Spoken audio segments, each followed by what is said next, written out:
Hi అండి. అందరికీ నమస్కారం. Welcome to my channel. ఈ వీడియోలో సీఎం ముఖ్యమంత్రి ఉద్యోగ సంఘాలతో భేటీ, డీఏడీఆర్ పెంపుతో పాటు మరో రెండింటికి గ్రీన్ సిగ్నల్. దీనికి సంబంధించిన పూర్తి వివరాలు వీడియోలో తెలుసుకుందాము. వీడియో అయితే ఎక్కడే గాని స్కిప్ చేయకుండా ఎండ్ వరకు చూసేయండి. అప్పుడే ఇన్ఫర్మేషన్ పూర్తిగా అర్థమవుతుంది.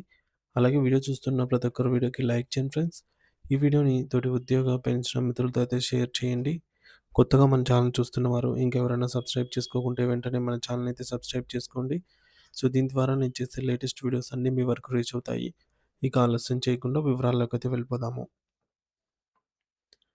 ఫ్రెండ్స్, ఇక విషయానికొచ్చినట్లయితే తెలంగాణ రాష్ట్రంలోని లక్షలాది మంది ప్రభుత్వ ఉద్యోగులు, ఉపాధ్యాయులు మరియు పెన్షనర్ల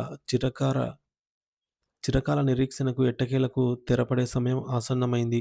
గత కొంతకాలంగా పెండింగ్‌లో ఉన్న సమస్యల పరిష్కారం కోసం ఎదురుచూస్తున్న ఉద్యోగ వర్గాలకు ఇది నిజంగా ఒక పెద్ద ఊరటనిచ్చే అంశం. ముఖ్యమంత్రి రేవంత్ రెడ్డి గారి ప్రత్యేక ఆదేశాల మేరకు ప్రభుత్వ ఉద్యోగ సంఘాలతో ముఖాముఖి చర్చలు జరిపేందుకు సర్వం సిద్ధం చేసింది. దీనిని ఉద్యోగ లోకమంతా ఒక శుభపరిణామంగా భావిస్తోంది. అందరూ ఎంతో ఆశగా, ఆతృతగా ఎదురుచూస్తున్నటువంటి కరువు భత్యం, డీఏ పెంపుపై ప్రభుత్వం ఇప్పటికే గ్రీన్ సిగ్నల్ ఇచ్చినట్లు సమాచారం అందుతోంది. ముఖ్యంగా 2023 జూలై 1 నుండి పెండింగ్‌లో ఉన్న 3.64% డీఏ పెంపుకు సంబంధించి అన్ని సాంకేతిక ప్రక్రియలు మరియు కసరత్తులు ఇప్పటికే పూర్తయ్యాయి. ప్రస్తుతం ఈ ఫైలు ముఖ్యమంత్రి గారి కార్యాలయంలో తుది ఆమో తుది ఆమోదం కోసమైతే వేచి ఉంది. డిసెంబర్ 30న జరగబోయే కీలక సమావేశంలో లేదా అంతకంటే ముందే ముఖ్యమంత్రి గారు ఈ ఫైలు పైన సంతకం చేసే అవకాశాలు మెండుగా కనిపిస్తున్నాయి. సంతకం పూర్తి కాగానే ఏమాత్రం ఆలస్యం కాకుండా వెంటనే జీవో రూపంలో ఉత్తర్వులు విడుదల చేయడానికి అధికారులు అన్ని ఏర్పాట్లు చేస్తున్నారు. మరోవైపు ఉద్యోగుల ఆర్థిక భద్రత, ఈహెచ్ఎస్ విషయంలో ప్రభుత్వం ఒక స్పష్టమైన మరియు పటిష్టమైన విధి విధానాన్ని అయితే రూపొందించాలని ఉద్యోగ సంఘాలు గట్టిగా కోరుతున్నాయి. హెల్త్ స్కీమ్‌లో ప్రభుత్వం వాటా ఎంత ఉండాలి? ఉద్యోగుల నుంచి ఎంత సేకరించాలి? అనే అంశంపై ఈ భేటీలో ఒక తుది నిర్ణయం తీసుకున్నారు. కార్పొరేట్ హాస్పిటల్స్‌లో ఎటువంటి ఇబ్బందులు లేకుండా కేవలం కార్డు చూపించగానే నగదురహిత వైద్యం అందేలాగా ప్రభుత్వం గ్యారంటీ ఇవ్వాలి అని జేఏసీ నేతలు డిమాండ్ చేస్తున్నారు. అత్యవసర సమయాల్లో ఉద్యోగులు ఆర్థికంగా ఇబ్బందులు పడకుండా చూడటమే ఈ పథకం యొక్క ముఖ్య ఉద్దేశ్యం కావాలి అని చెప్పేసి వారు కోరుతున్నారు. ఈ 4 ఏళ్లుగా పెండింగ్‌లో ఉన్నటువంటి వివిధ రకాల బకాయిల విషయంలో ఉద్యోగ సంఘాలు చాలా సీరియస్‌గా ఉన్నాయి. ముఖ్యంగా రిటైర్ అయినటువంటి ఉద్యోగులకు అందాల్సిన గ్రాట్యుటీ, కమ్యుటేషన్ వంటి లక్షలాది రూపాయల పెండింగ్ అమౌంట్‌లపై ఈ సమావేశంలో వాడీ చర్చ జరగనుంది.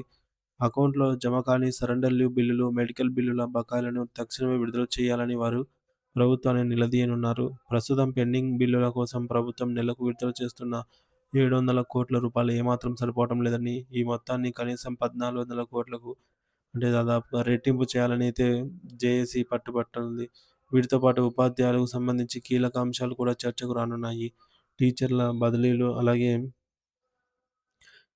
బదిలీలకు సంబంధించి గూడా ఉపాధ్యాయుల సంబంధించి కీలక అంశాలు కూడా చర్చకు రానున్నాయి. ఇకపోతే టీచర్ల బదిలీలు మరియు ప్రమోషన్‌ల ప్రక్రియలో నెలకొన్న న్యాయపరమైన మరియు పరమైనటువంటి అడ్డంకులను తొలగించి త్వరగా ప్రక్రియ పూర్తి చేయాలని అయితే కోరనున్నారు. అలాగే నూతన వేతన సవరణ కమిషన్ పీఆర్‌సీ నివేదిక అమలు దాని టైమ్‌లైన్ ఒక స్పష్టమైన హామీని ఉద్యోగులైతే ఆశిస్తున్నారు. అన్నిటికంటే ముఖ్యంగా పాత పెన్షన్ విధానం ఓపీఎస్ పునరుద్ధరణపై ఉద్యోగులు పెట్టుకున్న ఆశలను ప్రభుత్వం ఏ విధంగా పరిగణలోకి తీసుకుంటుంది అనేది ఇప్పుడు రాష్ట్ర వ్యాప్తంగా ఆసక్తికరంగా మారింది. ఏదేమైనా డిసెంబర్ 30న జరగబోయే ఈ మహా సమావేశం తెలంగాణ ప్రభుత్వ ఉద్యోగుల భవిష్యత్తుకు ఒక కీలక మలుపు అని చెప్పవచ్చు.